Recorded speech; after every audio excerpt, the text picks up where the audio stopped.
Welcome everyone. My name is Shawn, and today I was going to give you a recap of my Minds panel, which will be linked in full in the description. But unfortunately, after my panel, Steven, Destiny, who was on the panel with me, decided to call me close to a grifter or some other nonsense like that, and accuse me of running defense for all these crazy right-wing positions that I did not actually run defense for. So I want to address that nonsense, some other nonsense, because I get sent clips from him doing things to me that he criticizes other people for doing to him. And I think this is a very teachable moment, because I don't believe that there's malice or ill intent in any of this. But the fact is, you sometimes get blinded by your own perspective.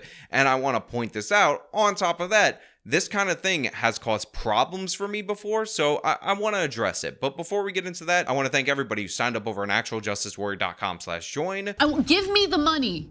Give me the money, okay? Your support is really appreciated. Not gonna lie, I thought it would have been a fun conversation between you and Shawn, but the pasta dude bringing up Spanish countries are better than doesn't say why. Oh, Shawn,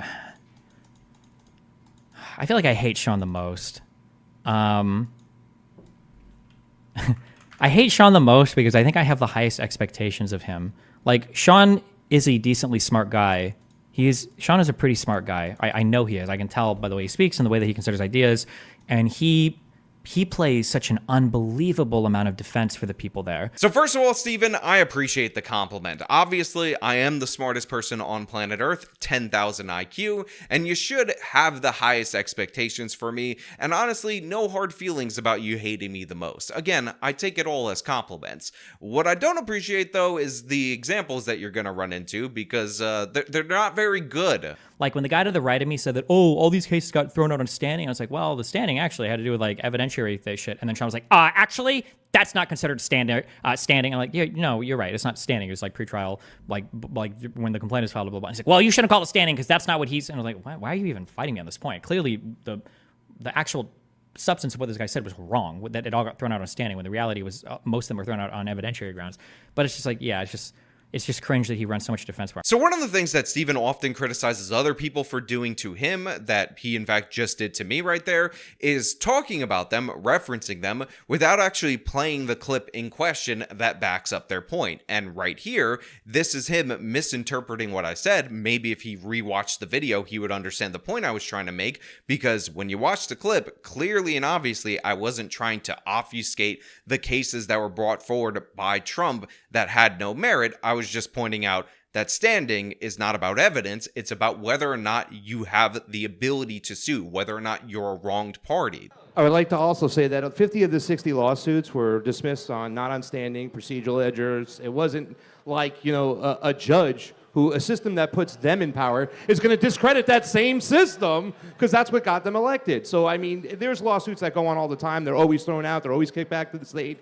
They don't want to deal with this over here. So, yes, by far, when everybody says the lawsuit issue, they don't know what they're talking about, because 50 of these 60 lawsuits were dismissed, not on standing. And like I said, at the end of the day, are you going to discredit a system that's going to put you in power? No, you're not going to do it. So when we say they were knocked out on standing, so there was a conservative group of lawmakers that actually looked at each and every single one of these cases. When you say knocked out on standing, part of that standing is on evidentiary grounds. That is true. If you submit a complaint in any courthouse and your complaint has almost no merit, and if the relief that you're seeking is unbelievable, like asking for an entire state to be flipped, yeah, it'll likely be tossed. The reality is that there just wasn't really good grounds of evidence on any of the complaints that were filed, except for the one case they won that got I think 100 votes switched or tossed out or whatever. Most of the cases, well, basically all of the cases were just garbage. I mean, that's just factually inaccurate on what standing is. Standing means you were directly impacted by it, so you can bring a suit. So to say that it was dropped on standing based on evidence doesn't make any sense. That is true. You're right. When people say that, it's not actually true. They weren't dropped on standing.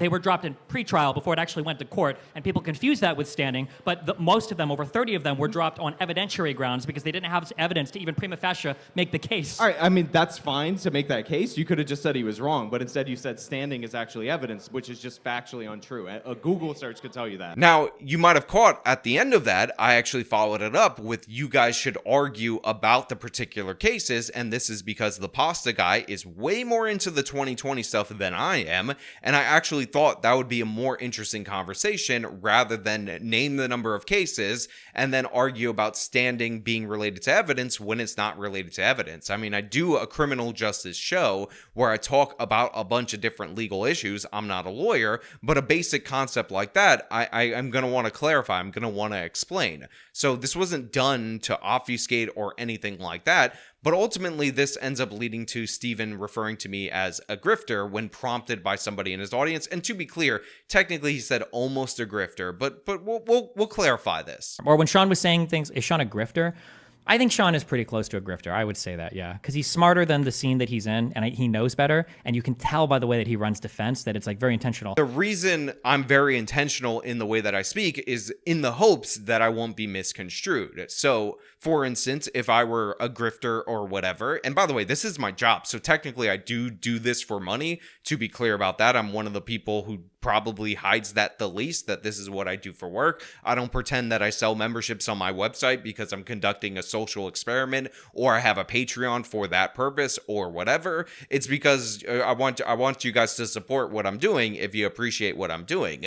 But during the course of this conversation, of this debate, I took a very unpopular position among many people in the Trump camp, and it's the position that I always repeat anytime the issue of 2020 comes up, which is William Barr was absolutely correct when he told Trump that his campaign needed to set aside money in order to challenge these laws before the election. And I criticized Trump and, in fact, blamed Trump for not doing so. Because it's not like there was somebody stuffing the ballots or anything.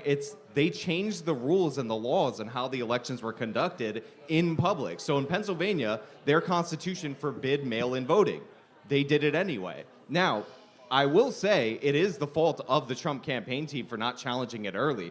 Anybody could have told them, and in fact, Bill Barr did tell him that he should put together money in order to challenge these laws, because doing it after the election, they're never going to undo it once that bell's already rung. Because you can complain all you want about mail-in balloting being unconstitutional under Pennsylvania's state constitution, but if you don't actually put the money up in order to challenge it before the election, and then you expect the Supreme Court to toss it out after the fact, that's never going to happen. And the fact is, that's what Trump did. That's one of the reasons why I was very unsympathetic to his 2020 election claims. That's the reason why I told you guys straight up a day or 2 days after the election that there was no way that this was going to be overturned by the Supreme Court, because these laws were meant to be challenged prior to that. And the fact that there are declarations that Pennsylvania's mail-in voting system was unconstitutional after the fact obviously aren't going to mean that retroactively Trump is going to become president. So yeah, that was a mistake on Trump's part. This is something that I've not been ambiguous about. I said it on the stage, but apparently I'm just running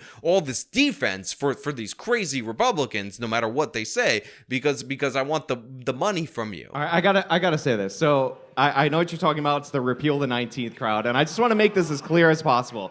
Anyone who's pushing this, it is a LARP. It is never going to happen. Women vote more than men because they're a larger population than men in the United States of America. This is internet brain on steroids. And if you're like, oh, this is how conservatives win, then nut up and say that the 15th Amendment should be repealed. But none of these pussies want to do that because that would be racist, but it's cool to make fun of women. Like, that's also a LARP. It's not going to happen. Enough is enough. On top of that, I'm also getting crap for pointing out that all these repeal the 19th dorks are actually being safe edgy because they're attacking women, rather than saying that they should repeal the 15th Amendment, because that would involve actually being accused of being a racist, even though all of their arguments apply to black voters way more than they apply to women voters, and black voters are in the key swing states. So if you're going to say we want the R team to win by subtracting from the voter base, that would actually be the most efficient way to do so. Now, I'm against that as well, to be clear about that. I was just pointing out the cowardice in the repeal the 19th argument,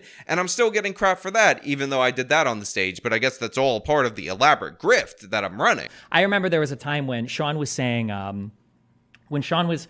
it had to do with the voting machines, and Shawn was like, well, he's not saying that the voting machines rigged. I'm using an example. It was something like this, but not this. He's like, he's not saying that the votes were all rigged. He's just saying it's possible they were. And I'm like, no, he's saying they were. He's like, well, I didn't hear him say that. I'm not going to say this. Well, let's ask him. And he's like, yeah, it was rigged. I'm like, yeah, he just said that. Like, Yeah, I don't know. Now, to be fair to Steven, he did say that he's not saying it's this precise example. He's saying it's something like this. But the thing is, the devil is in the details with this kind of thing. And considering that the issue was about ballot harvesting and about the pasta guy saying that ballot harvesting was legal in a bunch of these different states, and then Steven responding with, do you have any evidence of this? So they can print ballots, make ballots, distribute ballots, and with ballot harvesting legal in 27 states, they can stuff the ballot box, and that's exactly what they did. Why is it that... So right here earlier on in the conversation, he references the 27 states that have some variety of ballot harvesting legislation on the books that makes it legal. This is what I was referring to later, and by the way, he mentions this twice. Look, we do use proprietary software, but to his point, he said it's legal to ballot harvest in 27 states. So you're like, is there any evidence for this? It's in the law. It says you can do this. This is something that they did in California. But the ballot harvesting claims are not that you're allowed to go to I a don't, senior... I don't hear not him that you saying can go like Dinesh D'Souza, there's 2,000 mules or whatever. I don't know how. Yeah, he's Dinesh saying there are D'Souza. millions of fake ballot stuff. Not There that were. people are going to a nursing home There and was. collecting people's ballots and then... He's referring to policy in terms of mail-in voting, which again is banned. But he's also in referring modern- that he thinks that last year millions of fake ballots were filled out. I'll let him speak for himself. Fraudulent ballots. Now, the reason I brought this up was not to run cover or anything like that. It was to clarify the point, because we were originally talking about 27 states that had legal ballot harvesting, but then when he shifts it to, oh, they're the fraudulent ballots, which I said in the opening where I criticized the Trump campaign for not fighting this out before on the advice of William Barr, that is where he changes it up, and I dropped the subject. I was just trying to clarify in this situation, yet I'm being read with the worst intent possible. Then my clarification on this point, I would have thought would have been useful, so, we could actually talk about the thing that we're actually supposed to be talking about. But apparently, I don't get the courtesy of, you actually running the clip of what I actually said, because that might actually change the context of it. And again, I understand that this is probably just laziness right here in this moment. Also, in this exchange, I call nonsense on the idea that it somehow doesn't make sense that Joe Biden would have gotten more votes than Barack Obama when the American population is significantly larger than when Barack Obama ran both times. If I spend enough time on these panels, maybe. But I know this is kind of like a baseless point, but the fact that, Donald Trump filled stadiums and Joe Biden couldn't fill my living room was really kind of odd, too, don't you think? Like, nobody showed up for this guy, but all of a sudden we expect to believe that this guy got more votes than Barack Obama, who had more votes than any election ever there, by like 9 million votes. I mean, is it really that guy. surprising? You could probably get more children to show up to the circus than you could for a civics class, so that doesn't really surprise me at all. That's one of my least favorite points. I got to be honest. We have way more population in 2020 than we did when Obama was running, so it actually makes sense. But the fact of the matter is, I end up in situations where people send me clips, and sometimes they're from Steven, who, by the way, doesn't talk about me that often, so it's not that big of a deal, where this kind of thing consistently happens. So for instance, there was a clip from my appearance on the Culture War. It went viral on Twitter. It starts off like this from the Twitter clip. She initiated the divorce and legal documents. She initiated the divorce and legal documents. I think she's entitled to nothing during this. Just as a quick thing, whoever... Okay. Oh, these trigger me. Now, this sets off about a minute-long rant from Steven about how it's really dumb for people to focus on who initiates the divorce in legal documents, because that doesn't necessarily mean that they're the person who is responsible for the divorce, caused the divorce, etc. And I'll play a little bit of that for you right here. There's like several layers to how dumb this comment was, okay? She initiated the divorce and legal documents. Anybody can initiate a divorce, regardless. Even if one side wants to begin divorce proceedings, the other side could initiate it. Initiating is just, when you're filling out the paperwork, it's who the petitioner is and who the respondent is. It doesn't matter. A divorce is always going to have the same two parties involved, husband and wife. It doesn't matter who the petitioner is. It doesn't matter who initiates it. It doesn't matter, okay? Number one. Number two, just because somebody wants to do the divorce doesn't even necessarily mean it's their fault. I like how people will go to like, oh, well, whoever initiated the divorce is the one who wants the divorce or the one who caused the divorce. Like, that's a really reductive way to look at things, right? Let's say that I have a wife and I start shitting myself all day because I'm bored, and I start throwing it all over the apartment because why the f not? And then my wife divorces me, right? Is that her initiating divorce because she just wants to leave the marriage and she's abandoning her husband and abandoning the sanctity of marriage? Or is it my fault for smearing shit over it? Like, it's such a weirdly reductive way to view relationships. I don't understand this, like, whoa, initiated, blah, blah. Like, relationships take two people. And the reason I find this to be particularly annoying is because that was the exact point that I made. I mean, even in the beginning, when you hear me say, yes, she initiated the divorce in legal documents with that caveat, would lead you to believe that maybe if you brought the clip back maybe 30 seconds or something like that, then it would completely change the context. She initiated the divorce in legal documents. She initiated the divorce in legal documents. I think she's entitled to nothing for, I believe she initiated the divorce. She filed, but like, remember, she filed after Crowder had already hired a lawyer and moved out of the house and cut her off financially. So, like, technically, she initiated the divorce in legal documents. I think she's entitled to nothing. Now, again, I also made a follow-up video to that appearance where I explained in great detail that 80% of divorces are initiated by women stat is completely fake, debunked a whole bunch of other red pill divorce-related stats because I don't hold the positions that are currently being ascribed to me in this moment in time by Steven, and I didn't expect him to watch that follow-up video, but you could have just sought out the clip and brought it back 30 seconds rather than go on a rant and portray me as somebody who's in the red pill camp in terms of the person who files for divorce, definitely 100% the guilty party in that particular scenario, as if nothing else preceded that. And the thing is, normally I let this go. I mean, people say nonsense about me all the time. I mean, I get called a racist every day on the internet. It's almost like people are greeting me with that word at this point in time. But the fact of the matter is, this does end up having consequences because some people don't actually watch my videos. They don't actually get my context. They end up going based on what other people say. And this has actually cost me appearances before. I'll give you an example of something that this almost cost me. So, when I was going to be on Culture War with Emma Vigeland, I actually got a call from Tim Pool's Booker, who's a friend of mine, Lisa, great person, by the way, and she called to say that Emma was really upset that they were trying to book her opposed to somebody who talks about the transes nonstop, who makes their whole channel about transgender issues. Now, I almost never cover that issue, and the reason why is because outside of sports and children, and even not that much in terms of those categories, I don't find it all that interesting. I don't care what adults do, what procedures they get, or anything like that. And it's not really one of my issues, but that almost cost me that appearance based on somebody who is not Steven, by the way, who definitely was acting maliciously, spreading all this nonsense behind my back on the left-wing side and feeding that information to Emma. I'll let you guys guess who I might have debated in the past that was probably behind that. But a lot of the time in these particular situations, it doesn't go that way. A lot of times I get a call up about positions that I've never taken, about issues that I've never or almost never talked about, and then the other person ends up canceling the stream or the appearance or the whatever, and it's all because people end up taking information out of the context, out of what I actually said, what I actually intended, or going based on rumors, and it's situations like this that allow it to spread. On top of that, the reason why this annoys me even more is that I actually paid to go to this event, which is something that I never do.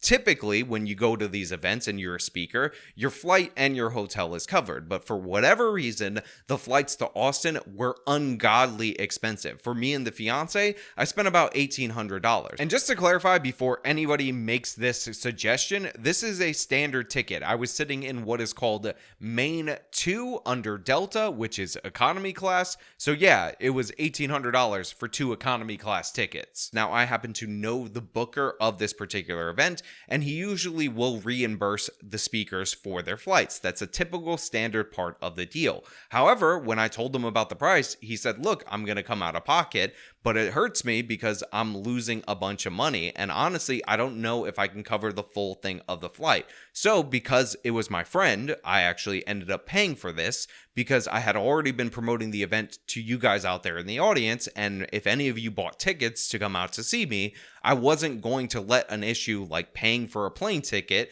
separate you guys from getting what you actually paid for. So while there were definitely notable people who were announced as speakers at different various points in time for this event who backed out for whatever reason, some of them were family emergencies, so no shade toward those people, I didn't want to be one of those people. So I came out of pocket and actually paid to go. And by the way, one of the reasons why I did that on top of that is because Jimmy Dore was going to be there, and I wanted to ask everyone everybody knows the questions that I wanted to ask Jimmy Dore given the opportunity. And by the way, for those of you who are wondering, I did in fact get to meet Jimmy Dore and his wife in the green room. However, I didn't get to ask him the questions that I wanted to ask him because Jimmy was also here for the event, and my plan was to actually, not ambush some guy and start an argument in front of his wife, because that's not a decent thing to do, and instead try to talk to him after he finished his set, because he is somebody who came here to do the event as well. The event is not all about me, so I waited for that opportunity and didn't even get a chance to approach him later on.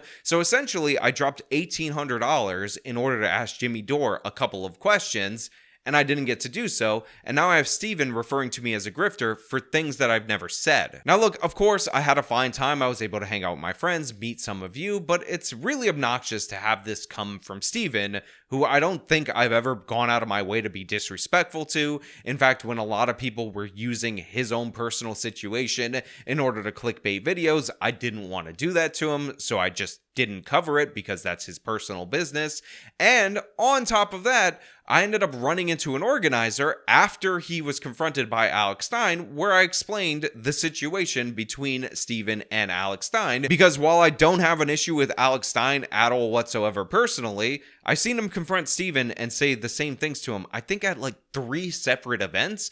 And he's kind of made it clear that he doesn't want to share a stage with Alex, so the organizers should probably honor that if they expect him to keep coming to the events. Now, somewhere in all of that mess, maybe you can only see it if you're wearing Steven's special contacts, I was grifting and taking all these crazy right-wing positions and defending all these crazy people for that sweet, sweet grifter cash. And if you can clarify those points for me, Steven, and tell the person to send me a check to my P.O. box, it will be linked in the description, I'd really appreciate that, because if I did all that grifting for all that grifting cash, I would at least like to be paid. Now look, even though I'm annoyed by this, the fact of the matter is being called a grifter is part of the game. This is something that is going to happen to you if you make content on the internet.com. One of the more annoying moments of that happening was actually during the course of this month, where we were raising money under Anna Kasparian's name for a 9-year-old girl who was murdered, and somehow me donating 3 times what that video was expected to make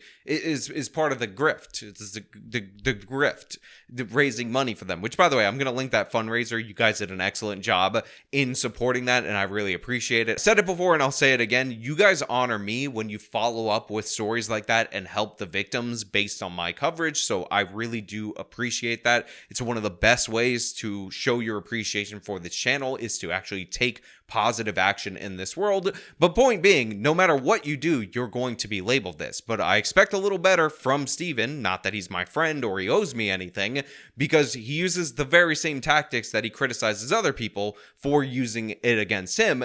And I actually have never done this to him at all whatsoever, so I don't appreciate it. On top of that, I don't appreciate the downstream consequences that this kind of crap has for me, and why I don't do as many appearances as I would want to do, because yeah, I would love to have debates, conversations, or whatever, but I don't like having to have those things canceled at the last minute or people back out, because I totally defended a crazy position, or I hold a position that I don't actually hold. Now, like I said at the top, and I will repeat again, I don't read bad intent in this particular situation. I just think this is a combination of laziness and bad assumptions. But, correct me if I'm wrong if you guys find any bad intent or anything down in the comments below. As usual, if you like this video, you can show them by leaving a like, subscribe for more content, follow me on the social media, support me via the support links in the description of this video. This has been me talking about some of the nonsense post mines. Till next time.